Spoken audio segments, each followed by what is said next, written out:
আমরা জানি মানুষ কি চায় মনে মনে। এবিপি আনন্দ বাংলা এক্সপ্রেস পৌঁছে গেছে gateway to the heritage town কুচবিহারে। আমরা এই গেট দিয়ে প্রবেশ করছি কুচবিহার শহরে, আর জানতে থাকবো কত কত গল্প এই শহরের মধ্যে লুকিয়ে আছে। উফ, কি ভালো লাগছে। আমরা আছি এখন একদম heart of the Cooch Behar city, সাগরদিঘিতে। দেখতেই পাচ্ছ চারিদিকে সবুজ খোলামেলা, এদিকে আবার অফিস পাড়াও আছে। আর আমার সাথে আছে আমার বন্ধুরা। সাগরদিঘি হচ্ছে এমন একটা পয়েন্ট যেখানে প্রেম, ভালোবাসা আর তার সাথে ঐতিহ্য জুড়ে আছে কুচবিহারের। সাগরদিঘি তো এমনি সুন্দর, কিন্তু আরো কি নতুন হলে মানে আড্ডাটা আরো জমবে। ধরুন আর একটু যদি শেড দেওয়ার ব্যবস্থা থাকে, একটু বসে যদি বৃষ্টির সময় একটু সময় উপভোগ করা যায়। আলোকসজ্জাটা সন্ধ্যাবেলা যাতে ঠিকঠাক থাকে।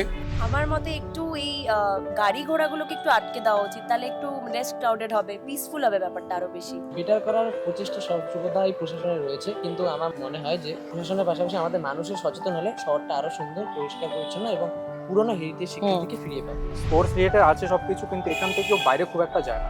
সেখানে আরো যদি একটু হেল্প দেওয়া হয় খেলোয়াড়দের, তাহলে তারা আরো ভালো জায়গায় জলের এত প্রবলেম হয় সেটা ঠিক করতে হবে। তোমরা যা যা চাইছো তোমরা যেন সব এটা পাও। Thank you. আমরা জানি মানুষ কি চায় মনে মনে।